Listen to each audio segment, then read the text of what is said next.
Ang tunog ng pagkapunit ng tela ay parang isang putok ng baril sa gitna ng katahimikan. Para kay Elaine, huminto ang mundo. Mula sa kinatatayuan niya sa likod ng entablado, kitang-kita niya ang huling modelo na naglalakad pabalik.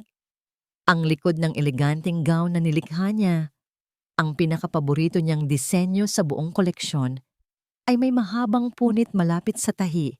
Isang pagkakamaling hindi dapat nangyari, isang bangungot na nagaganap sa harap ng daan-daang maimpluwensyang tao sa fashion industry. Naramdaman niya ang unti-unting panlalamig ng kanyang dugo. Ang mga bulungan mula sa audience ay parang mga bubuyog na umuugong sa kanyang tainga.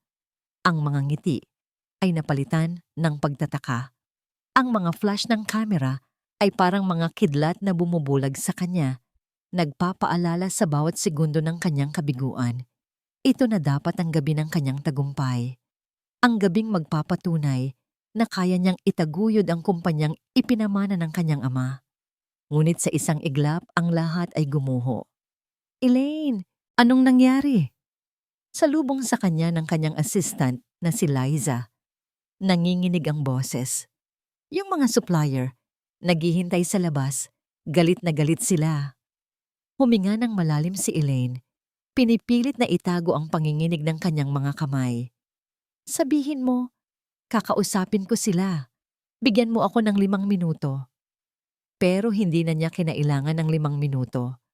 Pagpasok niya sa kanyang opisina sa backstage, naroon na ang tatlo sa kanilang pinakamalalaking supplier.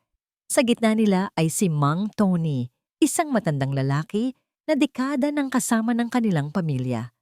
Pero ngayon, wala ang karaniwang ngiti sa mga mata nito. Elaine, pasensya na Hija. Bungad ni Mang Tony, bakas ang bigat sa kanyang boses. Pero 3 buwan na kaming walang natatanggap na bayad. Hindi na namin kayang magpautang pa. Napayuko si Elaine. Mang Tony, alam ko po. Bigyan niyo lang ako ng kaunti pang panahon.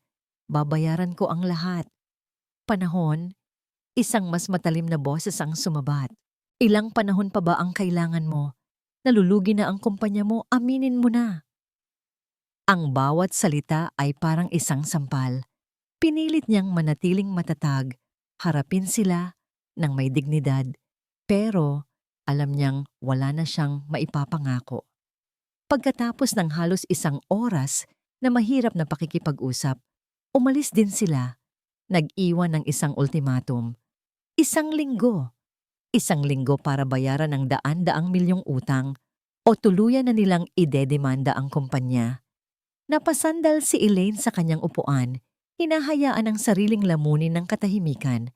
Ang amoy ng bagong tela at pabango sa silid ay parang nanunuya sa kanya. Sa isang sulok, nakatayo ang mga manikin. Suot ang mga damit na puno ng pangarap niya. Ngayon, ang mga pangarap na yon ay parang mga multo na lamang. Maya-maya, bumukas ang pinto. Pumasok ang kanyang ina, si Carmela. Isang babaeng laging diretso kung tumayo. Laging malamig ang ekspresyon na para bang kayang-kaya niyang kontrolin ang lahat. Ngayong gabi, suot niya ang karaniwang maskara ng kalmadong awtoridad. Mama, mahinang sabi ni Elaine. Hindi umimik si Carmela. Nilapag nito ang isang mamahaling leather briefcase sa mesa ni Elaine at binuksan ito. Inilabas nito ang isang makapal na folder at inilapag sa harap niya. Ano to? Tanong ni Elaine. Ang boses ay pagod. Ang solusyon. Simpleng sagot ng ina, umupo sa silyang nasa tapat niya. Basahin mo. Binuksan ni Elaine ang folder. Ang mga unang salita pa lang ay nagpatayo na ng kanyang mga balahibo. Marriage contract. Ano to? Nagbibiro ka ba? Nanginginig na tanong ni Elaine. Tumataas ang boses. Sa gitna ng lahat ng problema, ito ang iniisip mo? Hindi ito biro, Elaine. Mariing sabi ni Carmela. Ang boses ay walang bahid ng emosyon. Iyan ang magliligtas sa kumpanya. Iyan ang magliligtas sa pamana ng papa mo. Magliligtas? Sa paanong paraan? Ibenta ang sarili kong anak sa kung sino. Hindi makapaniwalang sigaw ni Elaine.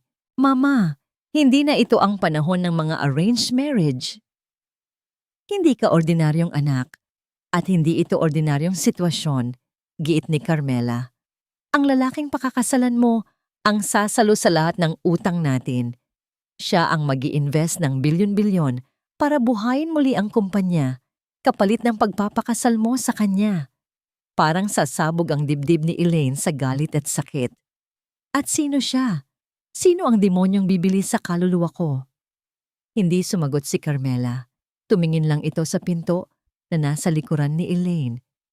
Kasabay noon, may marahang kumatok at dahan-dahang bumukas ito. Isang matangkad na lalaki ang pumasok. Nakasuot ito ng isang perpektong itim na suit. Ang tindig ay puno ng kapangyarihan at kumpiyansa. Ang mukha nito ay pamilyar, pero hindi niya agad matukoy kung saan niya ito nakita.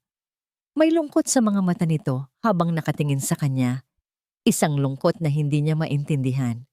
"Sino ka?" tanong ni Elaine. Ang boses ay puno ng paghamon.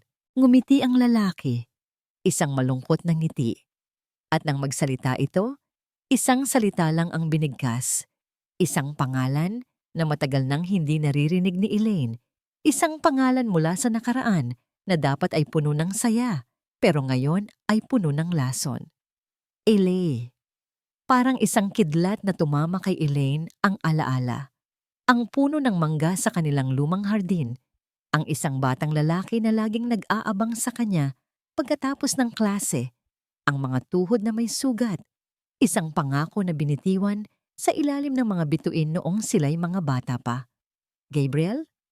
Halos pabulong niyang sabi. Hindi makapaniwala. Si Gabriel, ang kanyang kababata. Ang kanyang unang kaibigan. Ang lalaking pinagkatiwalaan niya noon. Ngayon, nakatayo sa harap niya bilang ang taong sisira sa kanyang buhay. Bakit?" Iyon lang ang salitang lumabas sa kanyang bibig, puno ng sakit at pagtataksil. Si Carmela ang sumagot, tumayo at inilagay ang kamay sa balikat ni Gabriel na parabang ipinagmamalaki ito. Ang boses niya ay malamig at pinal. "Ang kasal ay sa 1 linggo. Wala ka nang magagawa." Nakatayo si Gabriel sa harap ng isang malaking salamin. Inaayos ang pagkakatali ng kanyang kurbata. Perpekto ang gupit ng kanyang mamahaling suit. Makintab ang kanyang sapatos. Nakaayos ng walang kamali-mali ang kanyang buhok. Sa paningin ng sinuman, siya ang larawan ng isang lalaking nasa tuktok ng kanyang mundo. Isang lalaking nakukuha ang lahat ng kanyang gusto. Pero sa refleksyon, ang nakikita niya ay isang batang lalaki na may sugat sa tuhod. Nakatayo sa ilalim ng puno ng mangga. Nangangako sa isang batang babae na hinding-hindi niya ito pababayaan. Kasama ba sa pangakong yon ang pagwasak sa kanya? Tanong ng isang boses sa kanyang isipan. Pinilit niyang alisin ang pag-aalinlangan. Mula sa bulsa ng kanyang pantalon, kinuha niya ang isang maliit at kupas ng pitaka. Sa loob nito ay isang bagay na iningatan niya sa loob ng halos 20 taon. Isang tuyong 4-leaf clover na nakalagay sa plastic. Regalo sa kanya ni Eli noong bata pa sila. Para daw swertihin siya. Naramdaman niya ang pagbigat ng kanyang dibdib. Swerte? Ito ba ang swerte? Ang makita ang babaeng pinakamamahal niya na may puot sa mga mata tuwing tumitingin sa kanya? Alam niyang mali ang paraan niya. Alam niyang isang malaking panlilin lang ang lahat. Pero sa bawat gabing hindi siya makatulog, iniisip ang kumpanya ni Elaine na unti-unting bumabagsak, ang mga buwitreng negosyante na nag-aabang na lapain ito. Alam niyang wala siyang ibang pagpipilian. Para sa kanya, mas gugustuhin niyang kasuklaman siya ni Elaine kaysa makita itong nawawasak at nagdurusa. Ito ang tanging paraan para maprotektahan siya. Ito ang tanging paraan para matupad ang pangako niya. Kahit na ang kapalit ay ang pagkasira mo sa paningin niya, ibinalik niya ang pitaka sa kanyang bulsa at huminga ng malalim. Itinuwid niya ang kanyang likod. Ibinalik ang maskara ng isang malamig at makapangyarihang CEO. Oras na. Ang tunog ng organ sa loob ng simbahan ay maringal at malakas. Pero para kay Gabriel, ito ay parang isang martilyo na pumupukpok sa kanyang sentido. Ang bawat nota ay isang paalala ng kasalanang ginagawa niya. Nakatayo siya sa altar, naghihintay, at pagkatapos, bumukas ang malaking pinto ng simbahan. Nandoon si Elaine, huminto ang paghinga ni Gabriel. Suot niya ang isang simple, ngunit napakagandang wedding gown. Alam ni Gabriel na si Elaine mismo ang gumawa nito. Bakas sa bawat tahi, sa bawat detalye, ang kanyang talento. Sa kabila ng lahat, hindi pa rin niya mapigilang mamangha sa ganda nito. Siya pa rin ang Elaine niya. Pero habang papalapit ito, dahan-dahang dinudurog ang kanyang puso. Ang mukha nito ay blanko, walang emosyon. Ang mga mata nito, na dati kumikinang sa tuwa at pangarap, ay walang buhay. Nakatingin ito ng diretsyo, pero parang hindi siya nito nakikita. Parang isang manika na naglalakad dahil iyon ang sinabi sa kanya. Nang makarating ito sa tabi niya, hindi man lang siya nito tinapunan ng tingin. Naramdaman niya ang lamig na nagmumula rito, isang pader ng yelo na imposibleng tibagin. Nagsimula ang seremonya. Ang mga salita ng pari ay parang hangin lamang na dumadaan. Nang oras na para sa kanilang mga panata, kinuha ni Gabriel ang kamay ni Elaine. Malamig ito na parang yelo. Ay, Gabriel, nagsimula siya. Pinipilit na patatagin ang kanyang boses. Take you, Elaine, to be my wife. Kahit sa paraang hindi mo gusto. To have and to hold from this day forward. Kahit kailangan kitang pilitin. In sickness and in health, to love and to cherish. Until death do us part. At mamahalin kita, kahit pahabang buhay mo akong kamuhian. Nang si Elaine na ang magsasalita, isang mahabang katahimikan ang namagitan. Naramdaman ni Gabriel ang paghigpit ng hawak ng daan-daang bisita. Pagkatapos ng tila isang kawalang hanggan, nagsalita si Elaine. Ang boses ay mahina at walang kulay. Binibigkas ang mga salitang kinakailangan ng walang anumang damdamin. Nang sabihin ng pari, "You may now kiss the bride," marahan siyang humarap kay Elaine. Sa unang pagkakataon, tiningnan siya nito sa mata. At ang nakita niya roon ay sapat na para basagin ang natitirang pag-asa sa kanyang puso. Isang malalim at nag-aapoy na galit. Itinaas niya ang belo nito at idinampi ang kanyang mga labi sa labi nito. Ito ang pinakamasakit na halik na naranasan niya. Mabilis at malamig. Isang kasunduan, isang selyo ng pagtataksil. Ang kanilang bagong bahay ay malaki at marangya, pero ang katahimikan sa loob nito ay nakakabingi. Pagpasok nila sa master bedroom, agad na kumilos si Elaine. Hindi pa rin ito nagsasalita. Kinuha nito ang lahat ng unan sa kama at inilagay sa gitna. Gumagawa ng isang malinaw na harang sa pagitan nilang dalawa. Pagkatapos, kumuha ito ng sarili niyang damit pantulog at pumasok sa banyo. Napabuntong hininga si Gabriel. Hinubad niya ang kanyang suit jacket at inilagay sa isang upuan. Alam niyang ito ang mangyayari. Inaasahan na niya. Pero hindi nito nabawasan ang sakit. Paglabas ni Elaine mula sa banyo, ni hindi man lang ito lumingon sa direksyon niya. Dumiretso ito sa isang panig ng kama sa likod ng pader ng mga unan na ginawa nito at humiga. Agad itong tumalikod sa kanya at nagtalukbong ng kumot. Ang mensahe ay mas malinaw pa sa anumang salita. Para sa kanya, hindi siya nag-e-exist.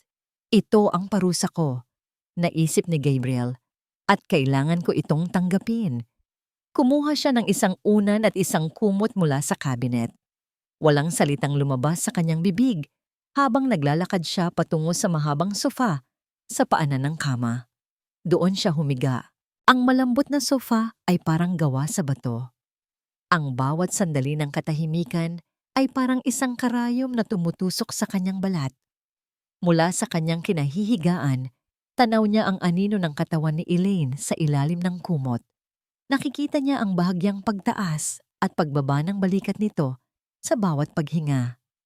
Kahit sa dilim, kahit nakatalikod, Alam niyang hindi pa ito tulog. Naramdaman niya ang tensyon sa katawan nito, ang pigil na galit na bumabalot dito. Ilang oras ang lumipas. Ang tanging maririnig sa buong silid ay ang tahimik na ugong ng aircon at ang tibok ng sarili niyang puso. Ipinikit niya ang kanyang mga mata, pilit na hinahanap ang antok, pero ang tanging nakikita niya ay ang mga mata ni Elaine na puno ng puot. Ang sakit pala. Inisip niya na handa na siya para dito. Inisip niya na kaya niyang tiisin ang lahat para sa kaligtasan nito. Pero iba pala kapag nararanasan mo na. Ang lamig ng pagwawalang bahala nito ay mas masakit kaysa sa inaasahan niya. Dahan-dahan, sa gitna ng malalim na gabi, may narinig siyang isang tunog. Mahina lang ito, halos hindi maririnig. Isang pigil na hikbi. Napamulat si Gabriel. Nakiramdam siya. Narinig niya ulit ito, mas malinaw ngayon. Umiiyak si Elaine. Tahimik, pero puno ng sakit. Ang bawat hikbi ay parang isang suntok sa kanyang sikmura. Ang babaeng pinangakuan niyang proprotektahan at paliligayahin ay umiiyak sa gabi ng kanilang kasal dahil sa kanya. Gusto niyang bumangon, gusto niyang lumapit, alisin ang mga una na nakapagitan sa kanila, yakapin ito at sabihing, "Patawarin mo ako." Pero alam niyang mas lalo lang nitong ikagagalit. Ang presensya niya ay hindi magiging ginhawa, kundi isang dagdag na pasakit. Kaya't nanatili siyang nakahiga sa sofa, nakikinig sa tahimik na pag-iyak ng kanyang asawa. Wala siyang magawa. Wala siyang karapatang gawin. Ang tanging nagawa niya ay ipikit ang kanyang mga mata at damhin ang bawat patak ng luha nito na parang sarili niyang dugo na dumadaloy papalabas. Sa gabing iyon, napagtanto ni Gabriel ang isang malupit na katotohanan. Kayang-kaya niyang bilhin ang isang naluluging kumpanya. Kaya niyang pilitin ang isang kasal. Kaya niyang magbigay ng bilyon-bilyon. Pero hindi niya kayang pigilan kahit isang butil ng luha mula sa babaeng mahal niya. Naramdaman niya ang paghigpit ng kanyang kamao sa ilalim ng kumot. Isang walang imik na sigaw ng kanyang pusong puno ng pag-ibig at kawalan ng pag-asa. Ang bawat umaga sa bahay ni Gabriel ay pare-pareho. Malamig at tahimik. Para kay Elaine, ang agahan ng pinakamahirap na parte ng araw. Isang mahabang mesa na gawa sa mamahaling kahoy ang pagitan nila ni Gabriel. Ang tanging maririnig ay ang tunog ng mga kubyertos na tumatama sa plato. Isang perpektong pagkakataon para sa isang pelikula tungkol sa dalawang estranghero. Pero hindi sila estranghero at iyon ang mas nagpapabigat sa lahat. "Kumusta ang tulog mo?" tanong ni Gabriel. Sinisira ang katahimikan. Ito ang pang-araw-araw na ritual niya. Isang tanong na laging walang laman, isang pilit na pagtatangkang maging normal. "Okay lang," sagot ni Elaine, hindi inaalis ang tingin sa kanyang pagkain. Isang salitang sagot, laging sapat para patayin ang anumang posibleng pag-uusap. Nakita niya sa gilid ng kanyang mata ang pagbuntong hininga nito. "May event mamayang gabi ang Chamber of Commerce. Kailangan nating pumunta." Hindi ito isang paanyaya, isa itong utos. Napahigpit ang hawak ni Elaine sa kanyang tinidor. Ito na ang buhay niya ngayon. Isang palamuti sa braso ni Gabriel. Isang kasama sa mga business event. Ang asawa ng CEO, hindi ang designer, hindi si Elaine. "Sige," sagot niya ulit. Ang boses ay kasing lamig ng marmol na sahig ng kanilang mansyon. Hindi na muling nagsalita si Gabriel. Tinapos na lang nila ang kanilang pagkain sa pamilyar na katahimikan. Keo. Ang ballroom ng hotel ay kumikinang sa ilaw ng mga chandelier. Ang mga tao, nakabihis ng kanilang pinakamagagarang damit, ay nag-uusap at nagtatawanan. Ang lahat ay perpekto, isang kasinungalingan, katulad ng ngiti na pilit na ipinaskil ni Elaine sa kanyang mukha. Hawak ni Gabriel ang kanyang baywang. Ang pagkakahawak ay magalang pero matatag. Para sa lahat, sila ang perpektong mag-asawa, isang makapangyarihang CEO at ang kanyang magandang asawa. Pero para kay Elaine, Ang kamay ni Gabriel ay parang isang posas. Si Mr. Tan, isa sa mga board members, bulong ni Gabriel sa kanya habang papalapit ang isang matandang lalaki. Ngumiti ka. Ngumiti siya. Isang ngingiting hindi umabot sa kanyang mga mata. Kinamayan niya si Mr. Tan, sinabi ang mga tamang salita at tumango sa mga tamang pagkakataon. Isa siyang perpektong aktres. Elaine, sandali lang, may kakausapin lang ako. Paalam ni Gabriel nang tawagin ito ng isa pang kasamahan.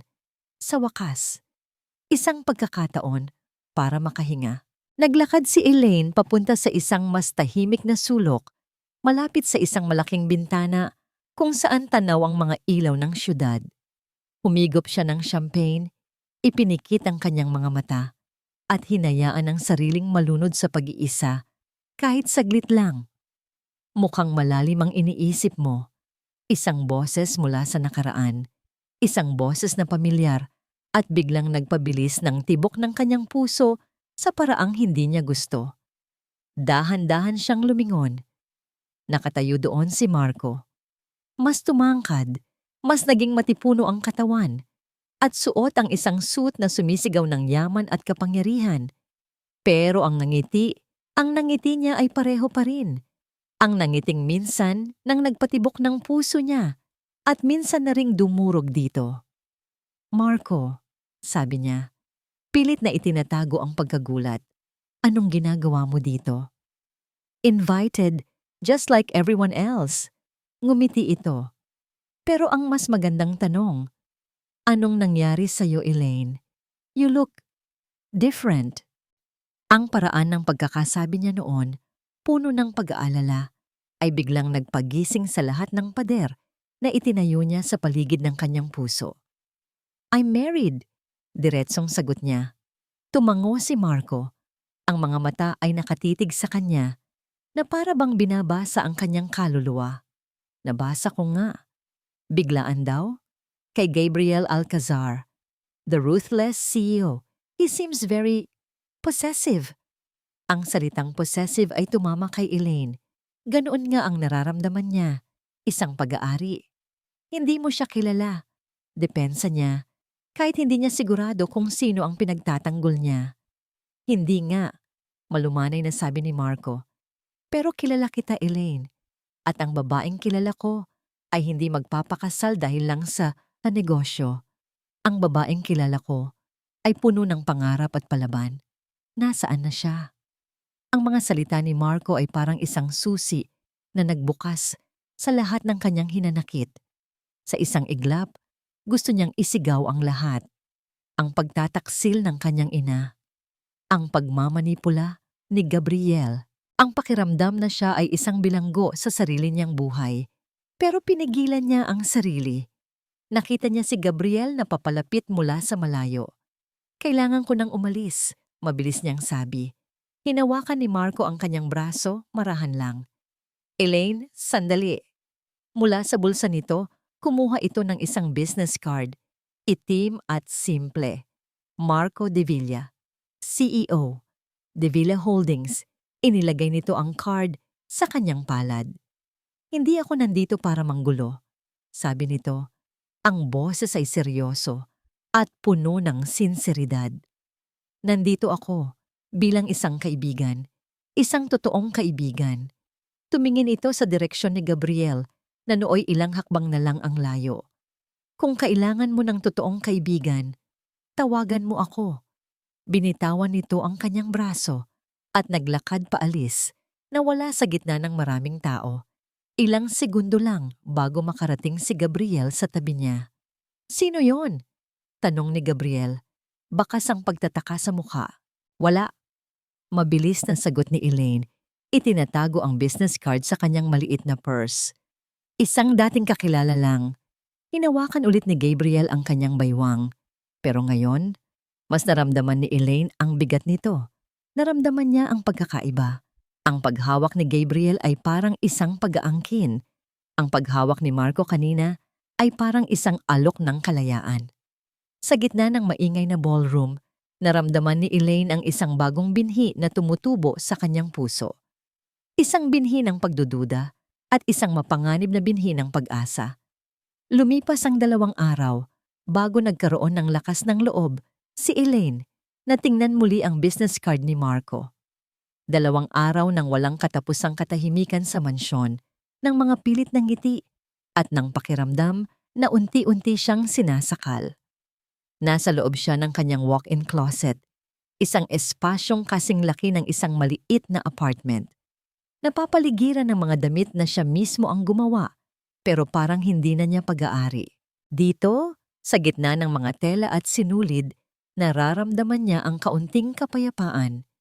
Kinuha niya ang card mula sa itinatagong bulsa ng isa niyang bag. Tinitigan niya ang mga letrang nakaukit dito. Marco De Villa, CEO, De Villa Holdings. Kung kailangan mo ng totoong kaibigan, tawagan mo ako. Umalingaw-ngaw sa isip niya ang mga salitang iyon. Isang kaibigan. Iyon ang kailangan niya ngayon. Isang taong makikinig ng hindi siya hinuhusgahan. Isang taong hindi kasama sa kasunduang ito na sumisira sa kanya. Nanginginig ang mga kamay, kinuha niya ang kanyang cellphone at tinipa ang numero. Sa bawat ring, parang gusto niyang ibaba ang tawag. Pero bago pa niya magawa, isang pamilyar na boses ang sumagot. Marco De Villa speaking. Marco, si Elaine to. Halos pabulong niyang sabi. Isang sandaling katahimikan at pagkatapos ay ang malumanay na boses nito. Elaine, nagagalak akong tumawag ka. Kumusta ka? Ang simpleng tanong na yon, na puno ng tunay na pag-aalala, ang tuluyang nagpabagsak sa lahat ng kanyang depensa. Naramdaman niya ang pag-init ng kanyang mga mata. Hindi ako okay, Marco. Pag-amin niya, ang boses ay basag. At doon, nagsimula ang lahat. Ang unang pag-uusap nila ay tumagal ng halos 1 oras. Inilabas ni Elaine ang lahat. Ang kanyang galit sa ina, ang kanyang pagkasuklam sa sitwasyon, ang pakiramdam na para siyang ibinenta. Sa kabilang linya, si Marco ay isang perpektong tagapakinig. Hindi siya sumasabat. Hinahayaan lang niya si Elaine na ilabas ang lahat ng bigat sa kanyang dibdib. At nang matapos si Elaine, ang tanging sinabi niya ay, "Naiintindihan kita at karapatan mong magalit." Iyon lang ang kailangan ni Elaine, ang marinig na hindi siya nababaliw. Sinundan pa yon ng maraming tawag at text message. Si Marco ang naging sikreto niya, ang kanyang taguan. Isang hapon, habang nag-uusap sila sa telepono, sinabi ni Elaine, "Hindi ko maintindihan, Marco. Bakit ginawa ni Gabriel to?" "Oo, mayaman siya. Pero bakit ako? Bakit ang kumpanya namin?" Isang buntong hininga ang narinig niya mula kay Marco. "Elaine, ayokong manghimasok, pero sa mundo ng negosyo, walang personalan. Everything is a transaction." "Anong ibig mong sabihin?" "Pag-isipan mo," sabi ni Marco. Ang boses ay maingat na parang naglalakad sa manipis na yelo. "Ang kumpanya mo, kahit na may utang ay may malaking pangalan. Ang Elaine Couture ay isang brand. Mas madaling bilhin ang isang brand na may problema kaysa magsimula ng bago. Binili ni Gabriel ang mga utang ninyo sa mga supplier sa napakababang halaga. Pagkatapos, ginamit niya ang mga utang na yon para pilitin ang nanay mo na pumayag sa kasal. Sa isang iglap, nakuha niya ang brand, ang kumpanya, at ikaw." Ang bawat salita ni Marco ay tumatagos sa puso ni Elaine na parang mga bubog. Logical ang lahat ng sinabi niya. Isang malamig at kalkuladong business move. "Paano mo nalaman ang tungkol sa mga utang?" tanong ni Elaine. Ang boses ay nanginginig. "Narinig ko lang sa mga usapan sa industriya." Mabilis na sagot ni Marco.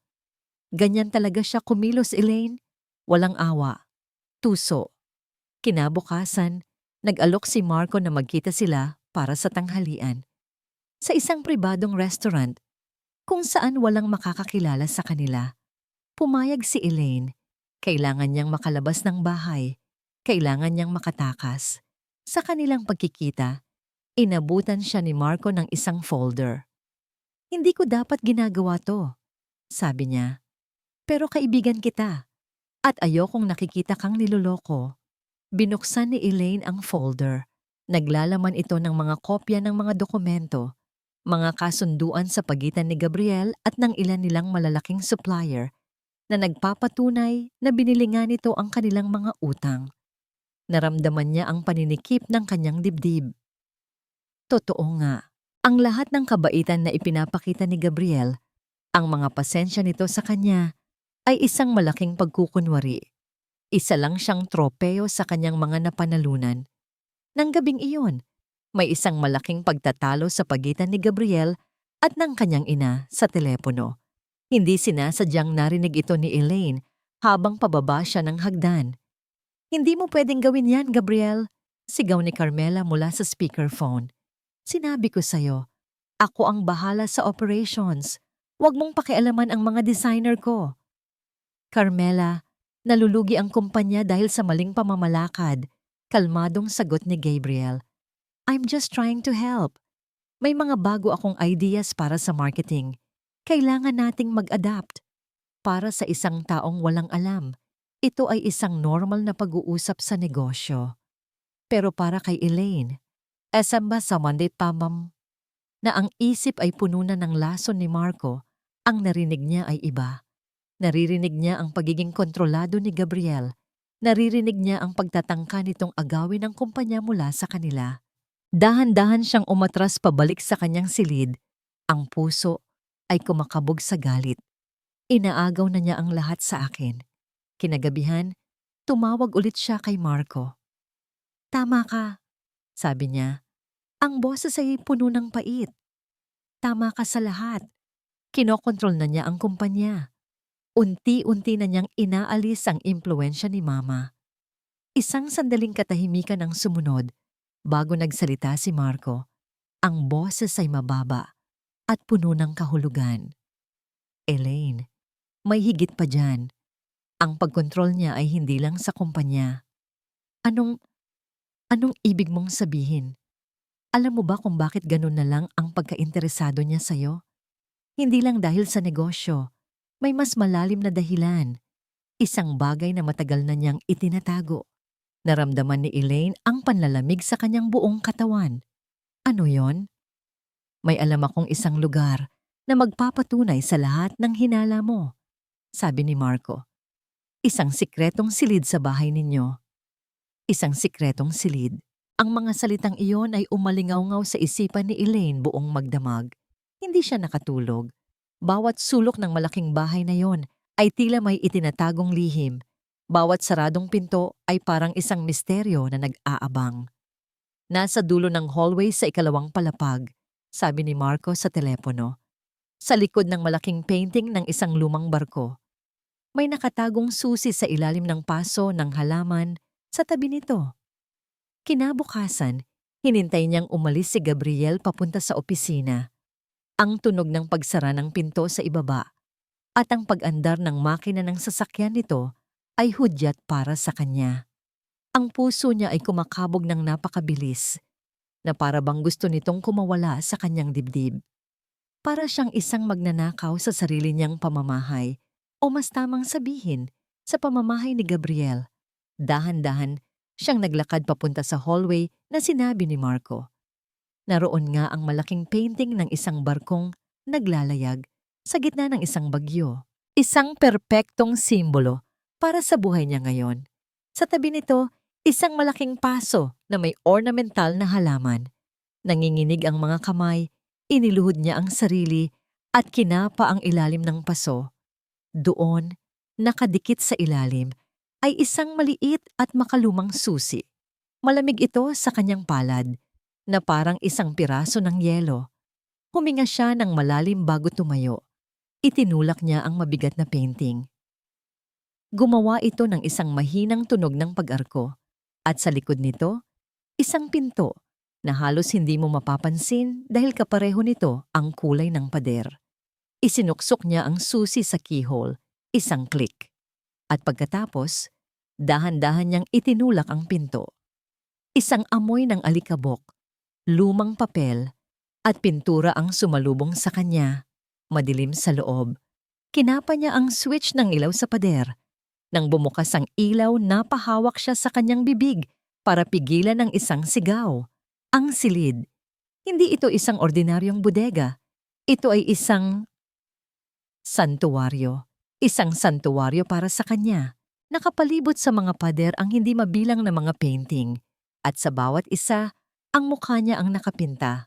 Siya, bilang isang batang babae na may nawawalang nangipin sa harap, nakaupo sa ilalim ng puno ng mangga.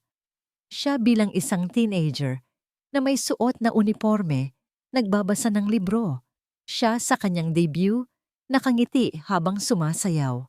Siya sa isang larawan na kuha mula sa isang magazine, tumatanggap ng isang award para sa kanyang disenyo.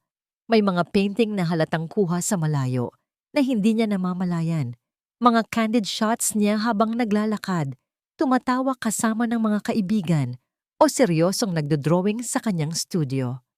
Ang bawat isa ay perpektong naipinta. Bawat detalye ng kanyang mukha, bawat kislap sa kanyang mga mata ay nahuli ng may nakakakilabot na katumpakan. Diyos ko! Bulong niya, umatras palayo. Hindi ito paghanga, ito ay obsesyon. Naglakad siya papasok. Ang mga paa ay parang may sariling isip. Sa isang mesa sa gitna ng silid, nakakalat ang iba't ibang mga bagay. Mga lumang litrato nilang dalawa noong bata pa. Isang panyo na may burda ng kanyang initials, naalala niya, nawala niya ito noong high school. Isang ribbon mula sa kanyang buhok. Mga maliliit na bagay na hindi niya namalayang nawala sa kanya.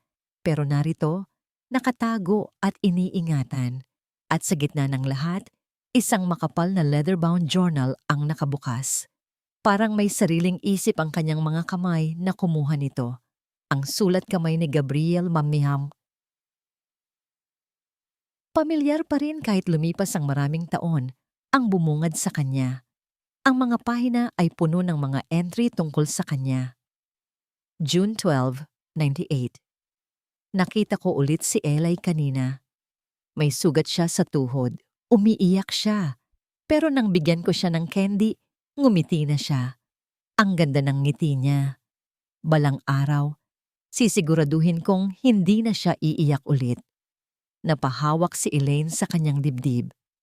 Ang inosenteng mga salita ng isang bata ay nagbigay sa kanya ng kakaibang kilabot. Nagpatuloy siya sa pagbabasa. Nilalaktawan ang mga pahina. Tumatalon sa mga taon. Ang tono ng pagsusulat ay nagbago. Mula sa pagiging inosente, ito ay naging mas malalim at matindi. March 3, 2010. Nakita ko siya sa debut niya. Nagsasayaw kasama ng ibang lalaki. May naramdaman akong kakaiba. Isang bagay na masakit dito sa dibdib ko. Para bang may kutsilyong sumaksak sa akin. Akin lang dapat siya. Pangako yon, di ba? Pangako. Anong pangako? Tanong ni Elaine sa kanyang sarili. At sa mga huling pahina, natagpuan niya ang sagot. Isang entry na isinulat maraming taon na ang nakalipas, pero ang tinta ay mas matingkad na para bang paulit-ulit itong binabasa. August 25, 2002. Isang araw na hinding-hindi ko makakalimutan. Muntik na siyang mawala sa akin. Nahulog siya mula sa treehouse. Nawalan siya ng malay. Binuhat ko siya. Akala ko, hindi na siya gigising. Nangako ako sa Diyos, kung bubuksan niya lang ang mga mata niya, aalagaan ko siya habang buhay. At nang magising siya, kahit medyo nalilito pa, nangako siya sa akin. Pakakasalan kita, Gab-Gab, sabi niya. Pangako. Hindi niya maalala ang nangyari pagkatapos. Sinabi ng doktor na dahil daw sa trauma. Pero ako, hinding-hindi ko makakalimutan. Ang pangako ay pangako. Isang insidente sa treehouse? Isang pangako? Wala siyang maalala. Blanco. Ang tanging alam niya ay nagkaroon siya ng isang aksidente noong bata siya. Pero ang mga detalye ay laging malabo. Ang mga magulang niya ay hindi na ito binabanggit. Ngayon, Ang lahat ay nagkaroon ng isang nakakatakot na kahulugan. Hindi ito pag-ibig. Ito ay isang may sakit na pag-angkin. Isang obsesyon na nabuo mula sa isang pangakong binitiwan ng isang batang nalilito at nasaktan. Ginamit niya ang isang malabong alaala para bigyang katwiran ang lahat ng ito. Ang pagbili sa kanyang kumpanya, ang pagpilit sa kanya sa isang kasal. Para sa kanya, tinutupad lang niya ang isang tadhana. Para kay Elaine, isa siyang bilanggo ng isang baliw na pantasya. Hindi, pabulong niyang sabi, nanginginig. Hindi totoo to. Binitawan niya ang journal na parabang napaso siya. Umatras siya. Ang mga mata ay nanlalaki sa takot habang tinitingnan ang mga painting sa paligid. Ang mga ngiti niya sa larawan ay parang nanunuya na ngayon. Ang mga mata niya sa bawat canvas ay parang mga mata ng isang hayop na nakakulong sa hawla. Siya yon, nakakulong. Napatingin siya sa bintana ng silid. Maliit lang ito, pero tanaw mula roon ang gate sa labas ng mansyon.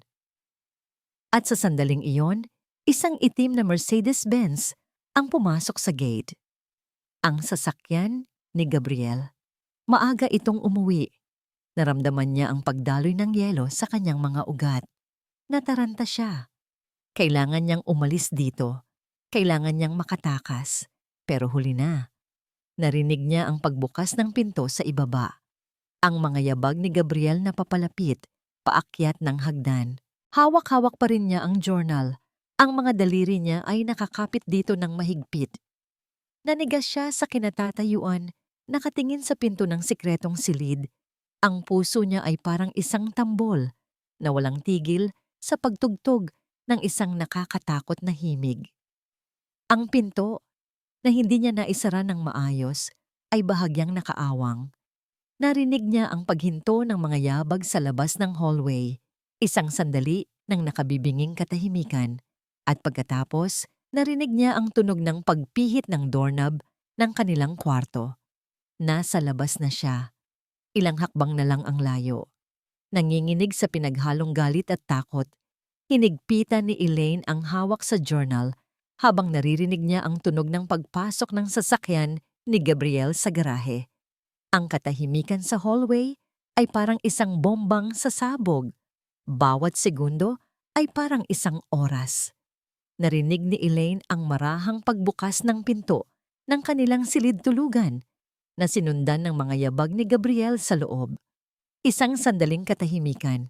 Marahil ay napansin na nitong wala siya roon. Marahil ay nakita na nito ang painting na nakaawang. Narinig niya ang sarili niyang paghinga. Mabilis at mababaw. Ang journal ay mabigat sa kanyang kamay. Isang piraso ng ebidensya ng isang krimen na hindi niya alam kung paano ipapangalan. Pagkatapos, ang nakakabinging katahimikan ay binasag ng isang mahinang tunog, ang tunog ng dahan-dahang pagtulak sa pinto ng sikretong silid. Pumasok si Gabriel. Huminto ito sa may pintuan na para bang isang estatwa.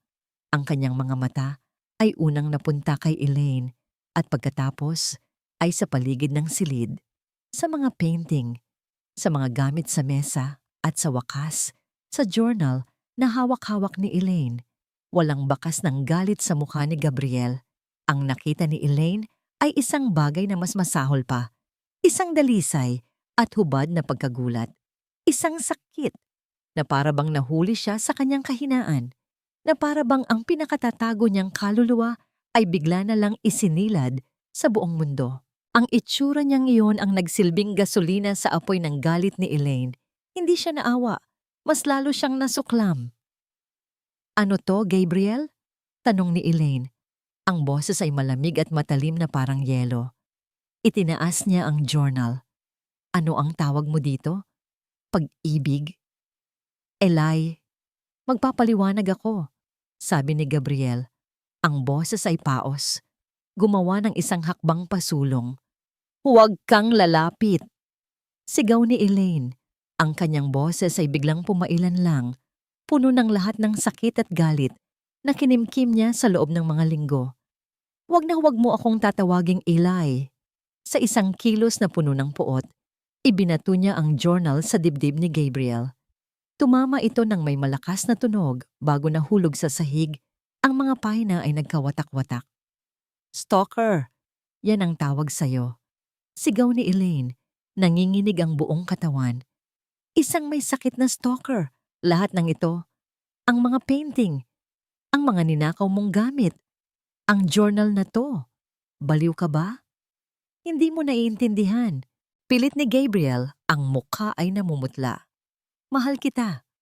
"Mahal?" Tumawa si Elaine. Isang tawang walang bahid ng saya. Isang tawang puno ng pait.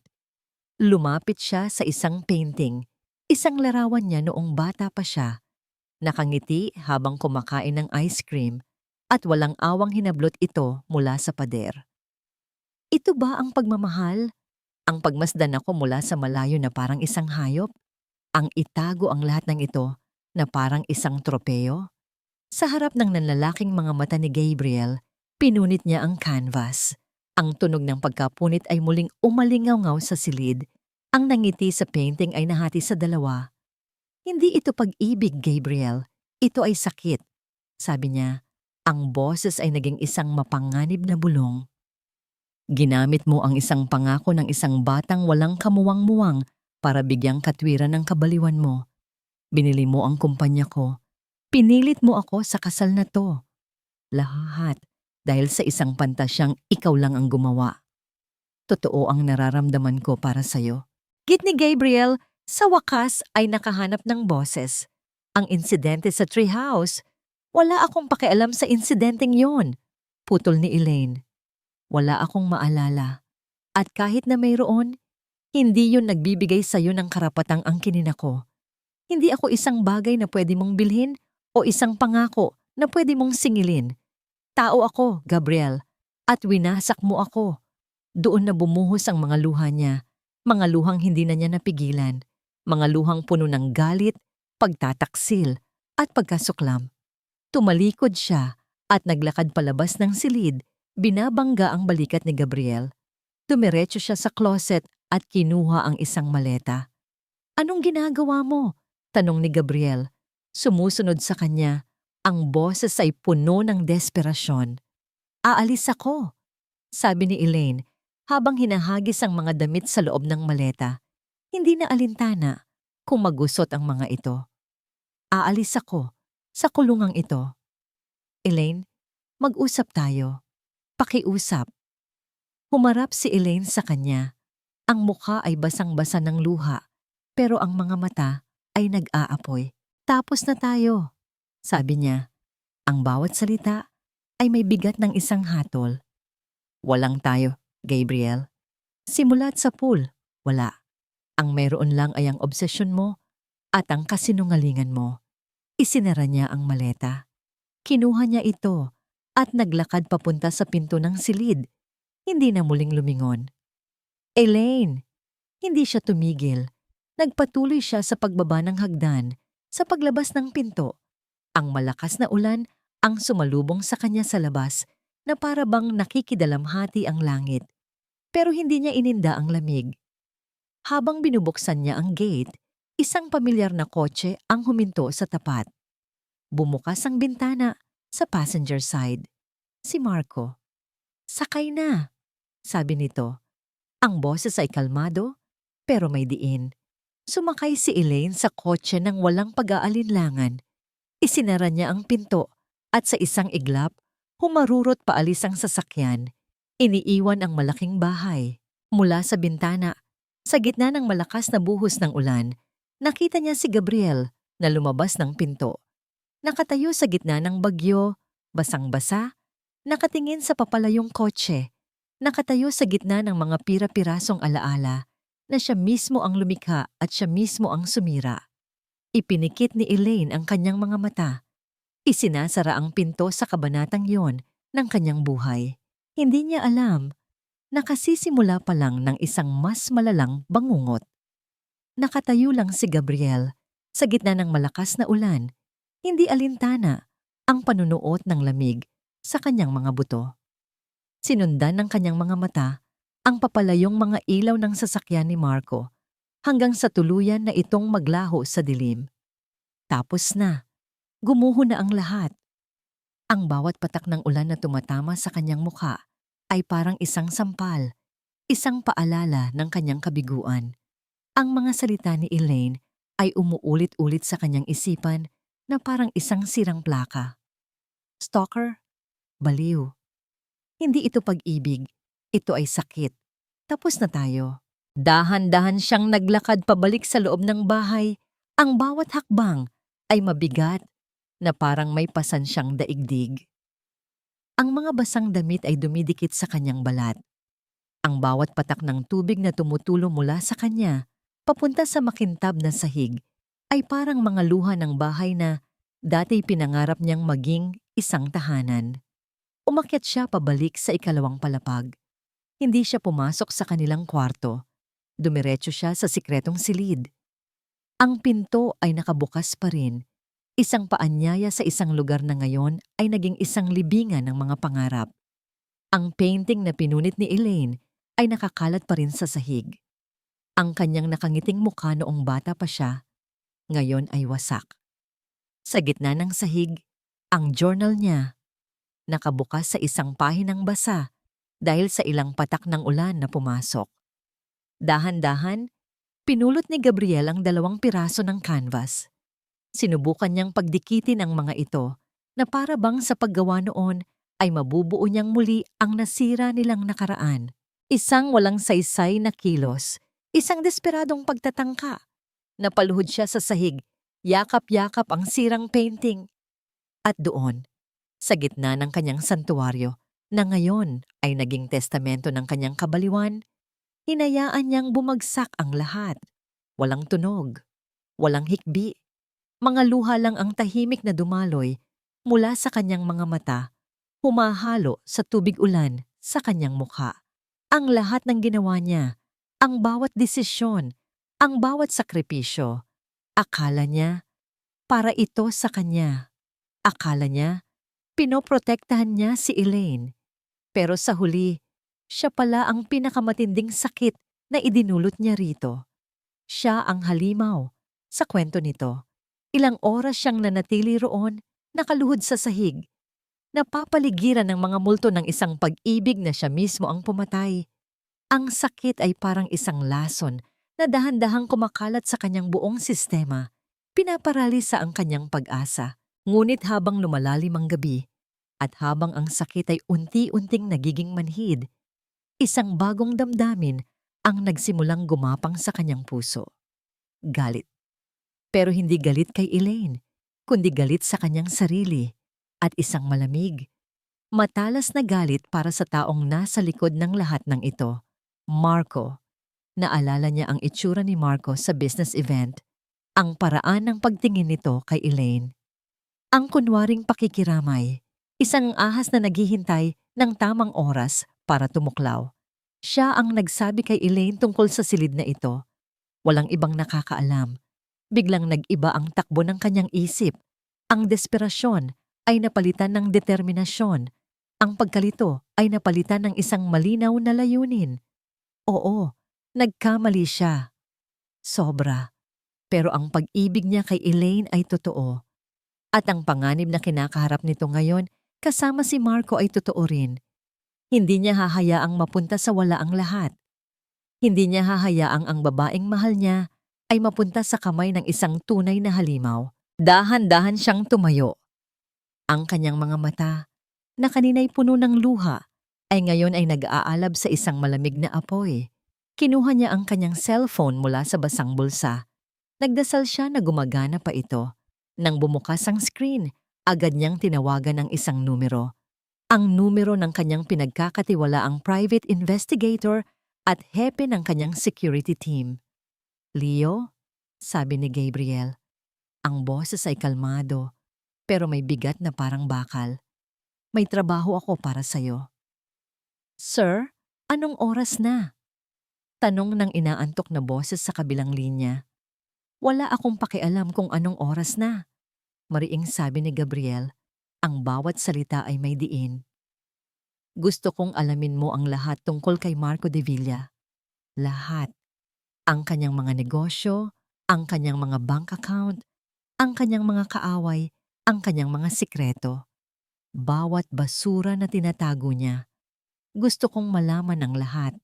Masusunod, sir. At isa pa, dagdag ni Gabriel, tumingin sa labas ng bintana, sa daan kung saan nawala ang kotse ni Marco. I-locate mo ang cellphone ni Elaine. Huwag ninyo siyang pakikialaman. Huwag ninyong ipahalata. Gusto ko lang malaman kung nasaan siya. Gusto kong masigurong ligtas siya. Pagkatapos ibaba ang tawag, naglakad si Gabriel papunta sa kanyang computer. Binuksan niya ito. Ang kanyang mga daliri ay mabilis na nag-type sa keyboard.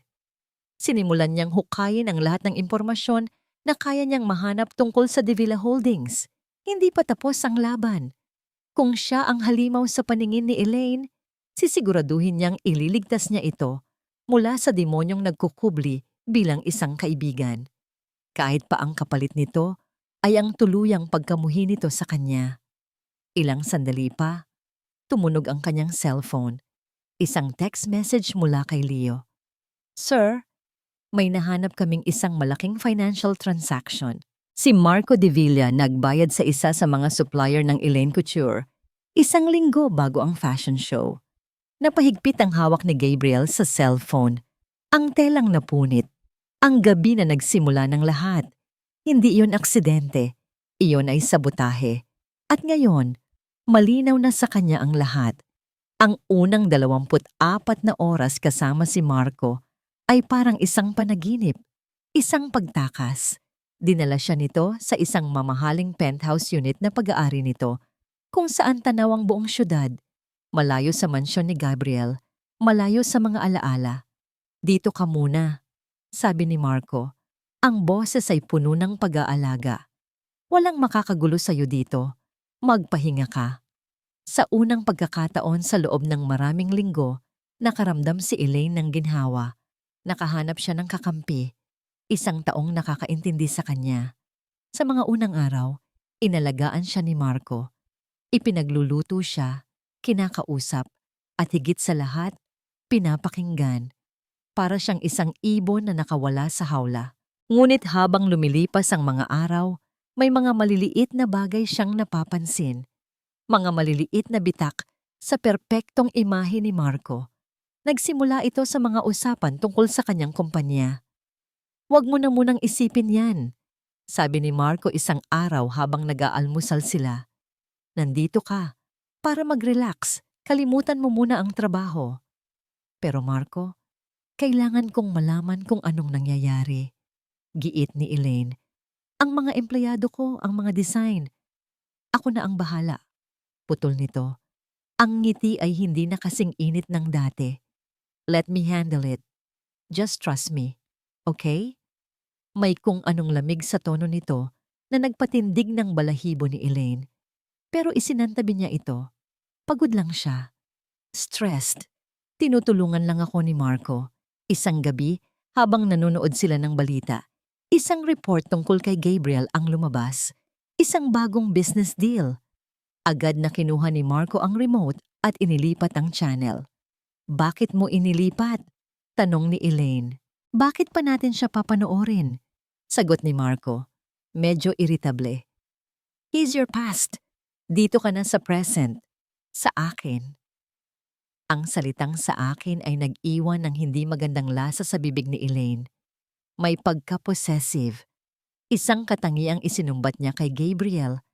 Ang pinakamatindi ay nang subukan niyang tawagan ang kanyang ina. Hindi ito sumasagot. Nag-aalala, sinabi niya ito kay Marco. Hayaan mo na muna siya. Sabi ni Marco, hindi man lang tumitingin mula sa kanyang laptop. Siguro ay galit pa rin sa'yo. O baka naman, kampi siya kay Gabriel.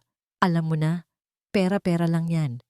Ang paraan ng pagsabi niya noon, walang pakialam, mapanghusga, ay sumugat sa puso ni Elaine. Kahit gaano pa kalaki ang galit niya sa kanyang ina, nanay niya pa rin ito. Isang hapon, habang naliligo si Marco, hindi sinasadyang nabuksan ni Elaine ang email nito sa laptop na naiwang nakabukas. Ang intensyon niya ay isara lang ito. Ngunit isang email subject ang nakakuha ng kanyang atensyon. Elaine Couture. Update. Nanginginig ang mga kamay. Binuksan niya ito. Galing ito sa isang abogado. Naglalaman ito ng mga detalye tungkol sa kasalukuyang estado ng kanyang kumpanya, ang mga utang, ang mga asset, at sa dulo, isang pangungusap ang nagpatigil sa kanyang paghinga. Mr. De Villa, as per your instructions, we are preparing the necessary documents for a hostile takeover once the company declares bankruptcy. Hostile takeover. Hindi siya tinutulungan ni Marco. Inaabangan niya ang pagbagsak ng kanyang kumpanya para saluhin ito sa pinakamababang halaga. Parang isang timba ng malamig na yelo ang ibinuhos sa kanya. Ang lahat ng sinabi ni Gabriel noon, ang lahat ng babala na nakita niya, biglang nagkaroon ng katuturan. Pera-pera lang yan. Ang mga salita mismo ni Marco, dali-dali niyang isinara ang laptop nang marinig niya ang pagbukas ng pinto ng banyo. Kinagabihan, hindi siya mapakali. Ang imahe ni Marco bilang tagapagligtas ay unti-unting gumuho at ang lumalabas na kahalili ay isang taong mas masahol pa kay Gabriel, isang oportunista. Nagpaalam siyang lalabas para bumili ng kape. Kailangan niya ng hangin. Kailangan niyang mag-isip. Habang nasa isang coffee shop, nanginginig pa rin. Tumunog ang kanyang cellphone. Isang unknown number. Nag-alinlangan siyang sagutin, pero may nagudyok sa kanyang gawin ito. Hello? Elaine? Anak? Mama? Gulat na tanong ni Elaine. Ang boses ng kanyang ina ay basag at puno ng pag-aalala.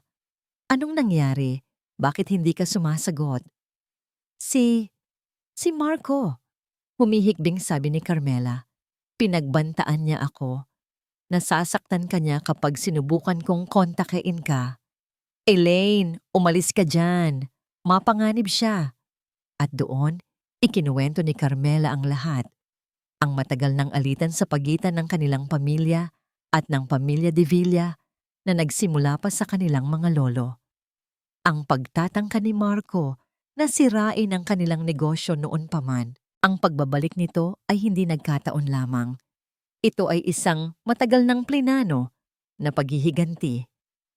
Patawarin mo ako, anak, sabi ni Carmela sa gitna ng kanyang pag-iyak. Nagkamali ako sa pagpilit sa iyo kay Gabriel. Pero maniwala ka, mahal ka niya. Siya ang nagbabantay sa iyo ngayon. Siya ang nag-utos sa mga tauhan niya na protektahan ka mula sa malayo. Pagkatapos ng tawag, napayuko si Elaine sa kanyang mesa. Ang lahat ay kasinungalingan. Ang kaibigan niya ay isang kaaway. At ang halimaw na tinakbuhan niya ay ang tanging taong nagpoprotekta sa kanya. Habang nagaangat siya ng tingin, isa pang text message ang dumating.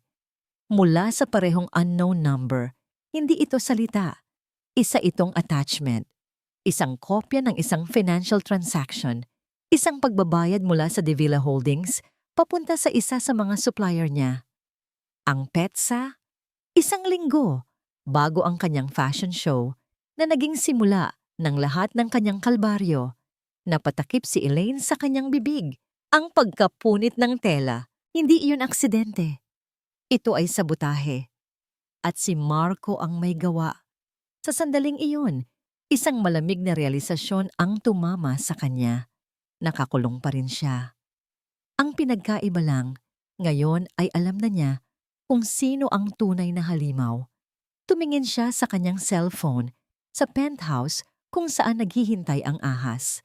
At pagkatapos ay bumalik ang tingin niya sa telepono ni Marco na nakapatong sa mesa. Naalala niya ang isa pang email na nakita niya kanina, isa mula sa abogado nito. Hostile takeover. Kailangan niyang bumalik doon. Kailangan niyang magpanggap na walang alam. Kailangan niyang makakuha ng mas matibay na ebidensya. At kailangan niya ng plano. Bumalik si Elaine sa penthouse na may dalang kape at isang pekeng ngiti. Ang bawat hibla ng kanyang katawan ay gustong tumakbo papalayo. Ngunit ang isip niya ay mas matalas at mas malamig na ngayon. Tapos na ang pagiging biktima. Oras na para lumaban. Ang tagal mo yata, bungad ni Marco na nakaupo pa rin sa sofa, abala sa kanyang laptop. Medyo mahaba lang ang pila, sagot ni Elaine, inabot ang kape. Para sa'yo. Kinuha ito ni Marco nang hindi man lang nag-aangat ng tingin. Thanks. Ang dating Elaine ay masasaktan sa kawalan nito ng atensyon. Ang bagong Elaine ay ginamit ito bilang isang pagkakataon. Habang umiinom ito ng kape, umupo siya sa tabi nito na para bang gustong sumilip sa ginagawa nito. Ano yan? Mukhang seryoso sabi niya, sinisikap na maging kaswal ang tono. Trabaho lang, maikling sagot ni Marco. Bahagyang itinagilid ang laptop palayo sa kanya. May itinatago ka. Alam mo, nagsimula si Elaine. Ang boses ay malambing, pero may kalkuladong intensyon. Naisip ko tama ka. Siguro kailangan ko nang kalimutan ng Elaine Couture. Masyado nang magulo. Siguro mas magandang ibenta na lang. Sa isang taong mapagkakatiwalaan ko. Biglang natigilan si Marco. Dahan-dahan itong lumingon sa kanya. Ang mga mata ay nag-aaral. Sa wakas, nakuha na niya ang buong atensyon nito. Seryoso ka? Tumango si Elaine. Oo, pagod na ako. Siguro kung ikaw ang bibili, at least alam kong mapupunta ito sa mabuting kamay. Isang mabagal na ngiti ang gumuhit sa mga labi ni Marco. Ang nangiti ng isang mandaragit na sigurado nang nahuli na niya ang kanyang bida. Kung yan ang gusto mo, Elaine, handa akong tumulong. Talaga? Tanong ni Elaine, nagkukunwaring puno ng pag-asa. Paano? Kailan? Kailangan nating pag-usapan ang mga detalye, sabi ni Marco. Maybe we can set a meeting, tayong dalawa, at siguro ang abogado ko, para maging formal ang lahat. Gusto ko nandoon din si Gabriel, biglang sabi ni Elaine. Nawala ang ngiti ni Marco. Bakit? Anong kinalaman niya dito? Well, technically, asawa ko pa rin siya. Paliwanag ni Elaine, pinapanatili ang kanyang kalmadong ekspresyon. At dahil sa kasal namin, may legal claim siya sa kumpanya. Gusto kong maging malinis ang lahat. Isang huling pag-uusap. Para wala ng habulan. Tumingin siya kay Marco nang may panunuyo. Para sa atin. Pinag-isipan ito ni Marco ng ilang sandali. Ang ideya na maipamukha kay Gabriel ang kanyang tagumpay ay masyadong matamis para palampasin. Ito ang perpektong paghihiganti. Sige, pumayag ito. Ako ang mag-aayos sa opisina mo para mas maging symbolic. Kinabukasan, ang conference room ng Elaine Couture ay puno ng tensyon. Naroon si Marco, kampante at arogante. Naroon ang abogado niya. May dalang isang briefcase na puno ng mga dokumento. At naroon si Gabriel, nakatayo sa isang sulok, tahimik at nagmamasid. Ang mga mata niya ay hindi lumalayo kay Elaine, puno ng pag-aalala. Pumasok si Elaine, ang kanyang tindig ay diretso, ang kanyang mukha ay seryoso. Hindi na siya ang babaeng wasak na umalis sa bahay ni Gabriel. Isa na siyang reyna na handang bawiin ang kanyang kaharian. Mabutit narito na kayong lahat. Simula niya umupo sa dulo ng mesa. Let's get this over with, sabi ni Marco, nagdekwatro. Elaine has agreed to sell her shares to me. We're here to formalize the offer. Ngumiti si Elaine, isang malamig na ngiti. Actually, nagbago ang isip ko. Napakunot ang noo ni Marco. Anong ibig mong sabihin? Bago tayo mag-usap tungkol sa pagbebenta, sabi ni Elaine, inilabas ang kanyang cellphone at inilagay sa gitna ng mesa. Pinitik niya ang screen. Isang audio recording ang nagsimulang tumugtog. Ang boses ng kanyang ina, si Carmela, ang umalingaw-ngaw sa silid, umiiyak at nanginginig. Pinagbantaan niya ako. Nasasaktan ka niya kapag sinubukan kong kontakin ka. Ito ay isang matagal ng plinano na paghihiganti. Nanlaki ang mga mata ni Marco. Saan mo nakuha yan? That's illegal. Hindi siya pinansin ni Elaine. Nag-swipe siya sa kanyang telepono at ipinakita ang isang larawan sa screen, ang kopya ng financial transaction sa pagitan ng Devilla Holdings at ng kanyang supplier. Sabotahe, Marco. Yan ang tawag dyan, sabi ni Elaine. Ang boses ay matatag. Sinadya mong sirain ang fashion show ko. Sinadya mong sirain ang kumpanya ko. At ginamit mo ako. Ginamit mo ang sakit na nararamdaman ko para makuha ang gusto mo. Wala kang pruweba, sigaw ni Marco, tumatayo. Sa sandaling iyon, bumukas ang pinto ng conference room. Pumasok ang dalawang unipormadong pulis. Marco de Villa? Tanong ng isa sa kanila. Namutla si Marco. Tumingin siya kay Elaine pagkatapos ay kay Gabriel. Ang kanyang aroganteng nangiti ay ganap nang nawala, napalitan ng purong gulat at galit. Ikaw, sabi niya, nakaturo kay Elaine. Plinano mo to. Natuto ako mula sa pinakamagaling. Sagot ni Elaine, isang banayad na sulyap ang ibinigay niya kay Gabriel. Doon na sumabog si Marco. Ang kanyang maskara ng pagiging sibilisado ay tuluyan ng nalaglag. Oo, ako nga ang gumawa. Umamin ito? Ang boses ay puno ng kamandag. Dapat lang yan sa pamilya ninyo. Mga agaw. At ikaw? Tumingin siya kay Elaine nang may pagkasuklam. Napakadali mong nauto. Isang salita ko lang. Tumakbo ka na palayo sa asawa mo. Isang salita ko lang. Naniwala ka sa lahat ng kasinungalingan ko. Pare-pareho lang kayo. Ang kanyang pag-amin na narinig ng lahat, lalo na ng mga pulis, ang nagsilbing huling pako sa kanyang kabaong. Habang papalapit ang mga pulis para pusasan siya, nagtangka siyang sugurin si Elaine. Sisirain kita. Ngunit bago pa siya makalapit, mabilis na humarang si Gabriel sa pagitan nila. Hinarap niya si Marco. Ang katawan niya ay isang pader na nagpoprotekta kay Elaine. Ang mga mata ni Gabriel ay malamig at puno ng babala. Walang salitang namutawi, pero sapat na ang kanyang presensya para mapaatras si Marco. Inilabas ng mga pulis si Marco na patuloy pa ring sumisigaw ng mga banta at sumpa. Nang tuluyan ng sumara ang pinto, isang mabigat na katahimikan ang bumalot sa silid. Naiwan silang dalawa ni Gabriel, nakatayo sa magkabilang dulo ng mahabang mesa. Ang laban ay tapos na, ngunit ang digmaan sa pagitan nilang dalawa ay hindi pa. Huminga ng malalim si Elaine, hinarap ang lalaking minsan niyang tinakbuhan. Sa unang pagkakataon, wala na ang galit, wala na ang puot. Ang naroon na lang ay isang nakakapagod at komplikadong katahimikan. Tumingin siya sa mga mata ni Gabriel at nagsalita.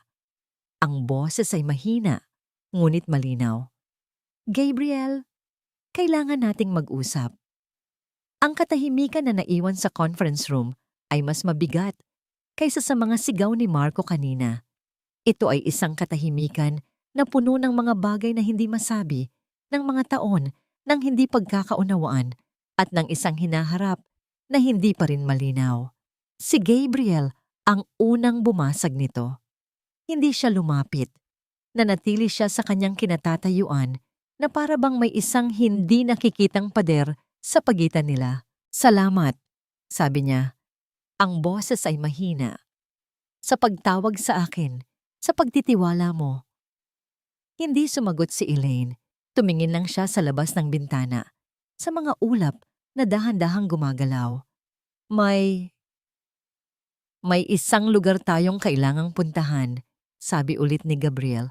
Ang boses ay may pag-aalinlangan. Para matapos na ang lahat.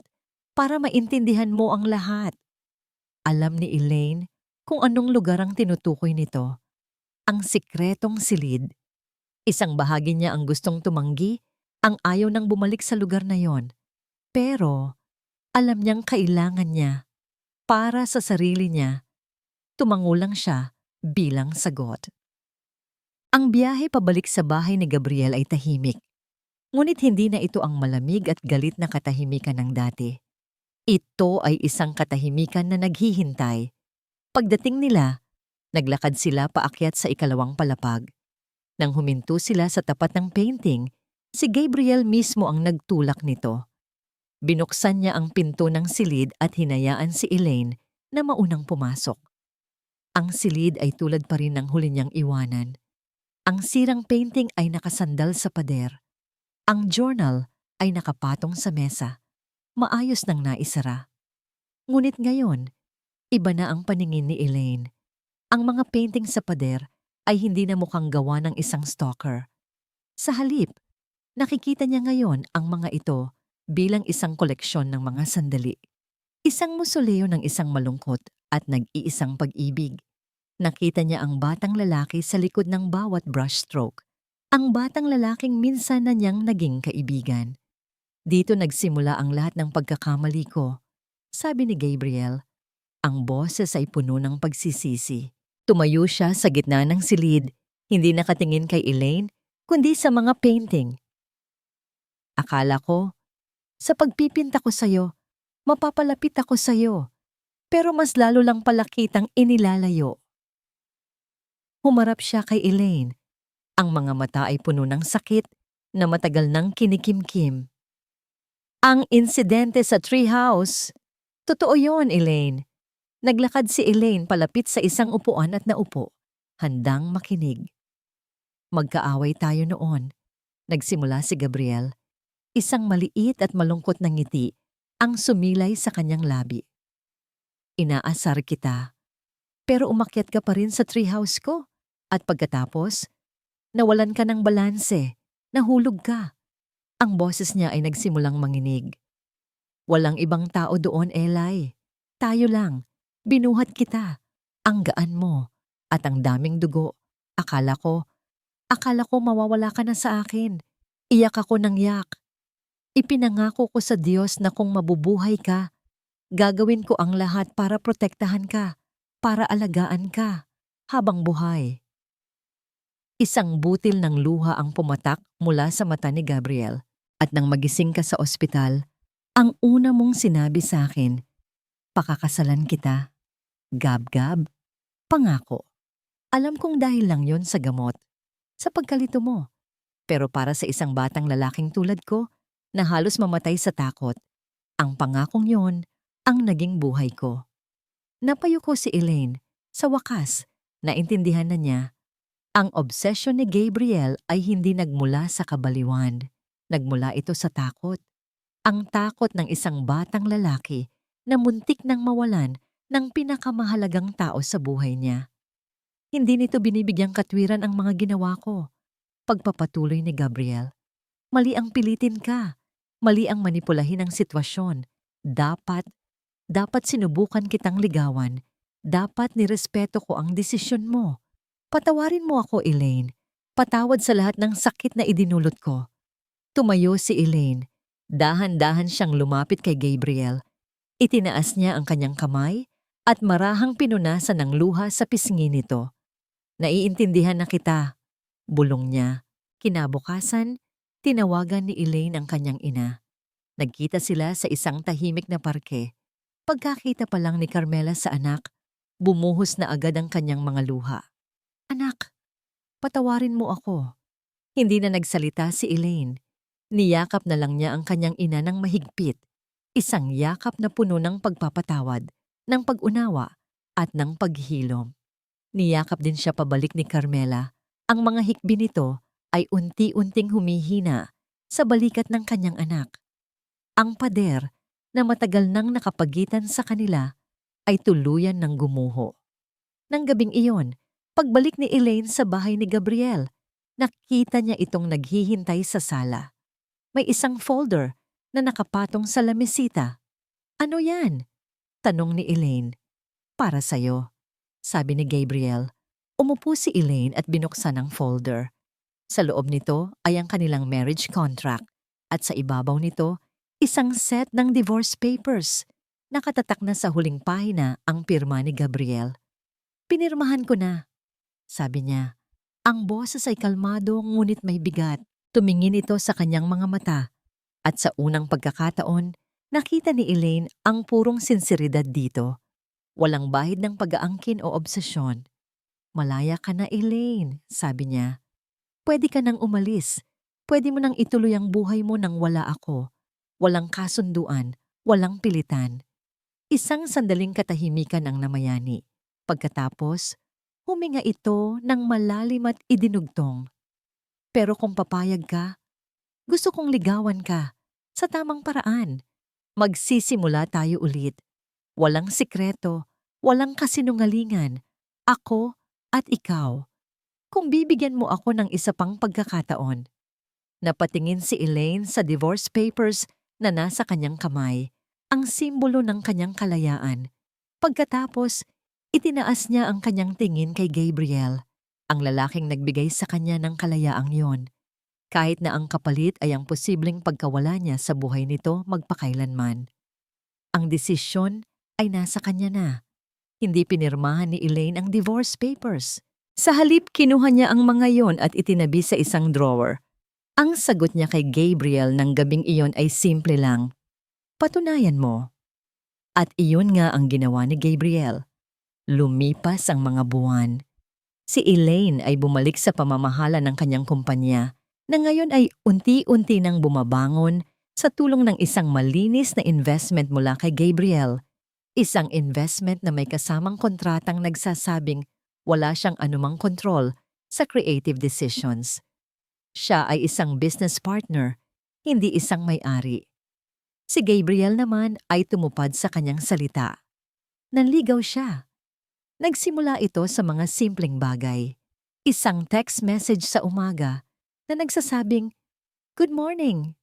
Sana maganda ang araw mo." Isang tasang kape na naghihintay sa kanya sa opisina na iniwan ng kanyang sekretarya. Mga bulaklak na ipinapadala hindi sa magarbo at nakakailang na paraan, kundi isang simpleng sunflower sa kanyang mesa na may kasamang note. Para pasayahin ang araw mo. Hindi na siya ang makapangyarihang CEO. Laging nasusunod, siya ay naging si Gab-Gab ulit. Ang kaibigang naghihintay. Minsan, dinalaw siya nito sa kanyang workshop. Pawis na pawis si Elaine at magulo ang buhok, abala sa pag-aasikaso ng isang komplikadong disenyo. Hindi ito nagsalita. Kumuha lang ito ng isang upuan sa sulok at pinanood siya.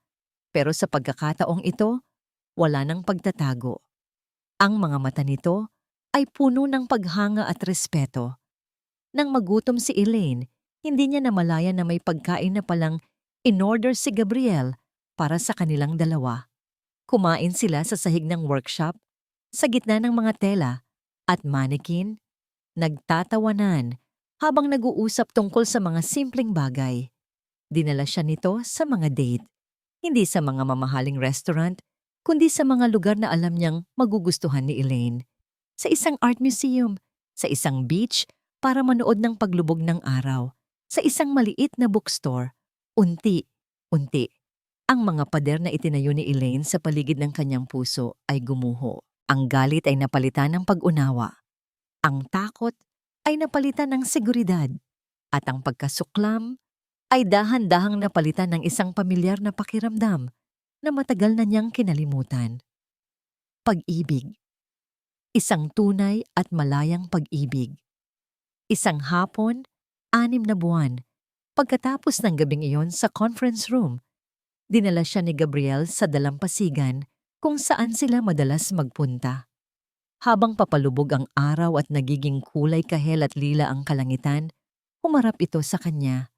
Walang singsing na inilabas, walang mga nakahandang salita. Tumingin lang ito sa kanyang mga mata. Ang puso nito ay nakikita sa bawat kislap ng mga iyon. "Elaine," sabi niya, ang boses ay puno ng emosyon. "Alam kong kasal na tayo sa papel. Pero gusto kong itanong ulit sa'yo, sa tamang paraan. Sa paraang dapat sana ay ginawa ko noon pa." Dahan-dahan itong lumuhod sa buhanginan. "Mahal kita. Mahal kita hindi dahil sa isang pangako, kundi dahil sa kung sino ka ngayon. Isang babaeng matapang, matalino, at may pinakamagandang puso. Elaine, will you marry me again? This time for real. Napuno ng luha ang mga mata ni Elaine.